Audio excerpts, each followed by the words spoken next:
Khaldoun Nebouine. Comment peut-on aborder la question des minorités dans les pays arabes d'un point de vue philosophique? Je vais essayer d'aborder cette question. Il s'agit de la question des minorités dans le monde arabe à partir d'un point de vue philosophique. Il s'agit ici, selon moi, notre besoin de déconstruire ce que j'appellerais la métaphysique de l'un, et la métaphysique de l'unique, la métaphysique de l'unicité. Je crois que la métaphysique de l'un domine d'une façon ou d'une autre notre culture arabe et musulmane. N'est-il pas vrai que l'islam est une religion monothéisme? N'est-il pas vrai qu'on répète 5 fois tous les jours que notre Dieu est unique? Je crois que la domination de la métaphysique de l'un sur notre culture arabe et musulmane est responsable d'une certaine façon de la marginalisation des minorités dans le monde arabe. Comment? Eh bien, je crois que la métaphysique de l'un, c'est la métaphysique du centre, qui essaye de marginaliser, de mettre à l'écart, d'exclure tout ce qui n'appartient pas, d'une certaine manière, à ces normes, à ces critères. Donc, la différence, c'est l'autre, c'est le contraire, c'est l'opposition à liquider. Donc, cette métaphysique de l'un, c'est la métaphysique du dictatourisme. Elle forme la base d'une certaine façon de dictatourisme, de despotisme dans le monde arabe et musulman, dans les pays arabes et musulmans.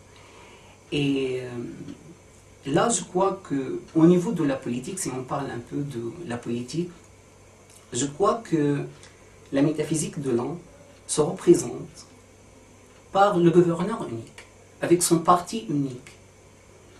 Et ce n'est pas uniquement un gouverneur unique, c'est le créateur de son pays, de la nation, de l'État. Et une fois il disparaît, on a l'impression que l'État disparaît aussi, en même temps. À partir de cette métaphysique ici, on peut dire que les théories, pas la théorie, mais les théories de l'unité arabe sont parties de cette base théorique. Et ainsi, on a compris que la langue unique, et ici, dans ce cas, la langue arabe, c'est la langue qui doit dominer les autres formes linguistiques ayant existé dans le monde arabe, comme la langue du Kabylie, comme donc il y a des minorités ethniques, linguistiques et religieuses et ainsi de suite. Si on parle d'alaouites, druzes, ismaélites, Kurdes, chrétiens, il y a du courant chrétien, les chrétiens représentent une minorité d'une certaine façon dans le monde arabe. Donc les minorités dans le monde arabe sont marginalisées parce qu'ils n'appartiennent pas à cette métaphysique que veut unifier tout, colorier tout le monde par sa couleur à elle. Donc, et là, on est vraiment devant un danger.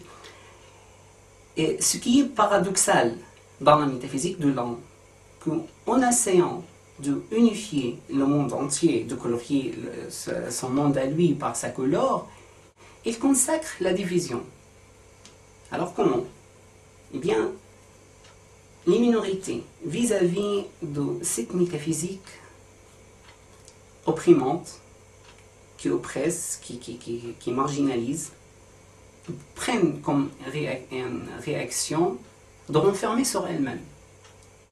Chaque communauté, ses critères propres à elle, ses normes, et il n'y a aucune sorte de communication entre les communautés elles-mêmes. Donc dans les pays arabes, on se balance entre deux périls. D'un côté, il y a la métaphysique de l'un, et de l'autre côté, il y a le renfermement des minorités. Comment peut-on sortir de cet état? Je crois que deux conditions sont indispensables dans notre vie politique et sociale.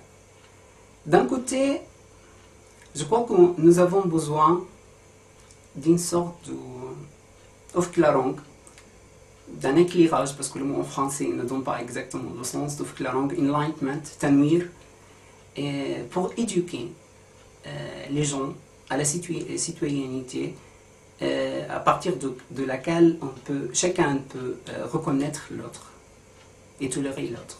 On a besoin vraiment de reconnaître l'autre en tant que différent. La différence, c'est une question de richesse.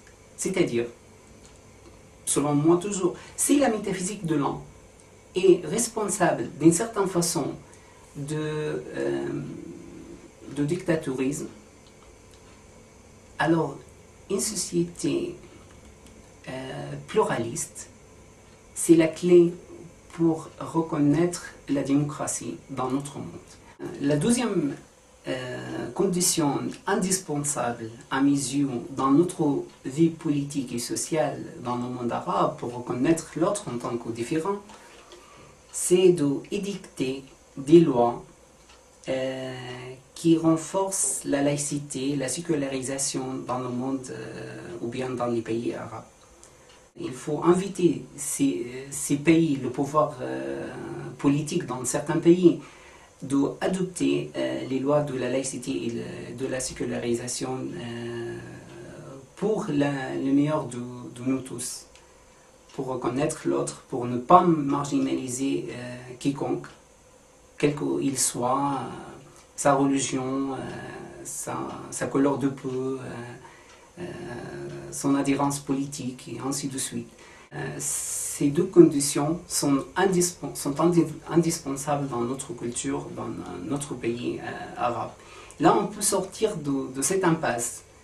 On peut vraiment trouver notre chemin, notre alternative entre les deux périls, les deux dangers, le renfermement social représenté par les minorités dans le monde arabe et l'État opprimant qui exclut tout ce qui n'appartient pas à sa métaphysique dictatoriale. J'aimerais bien terminer par dire on ne peut vivre qu'ensemble, on ne peut vivre que différent. Et merci.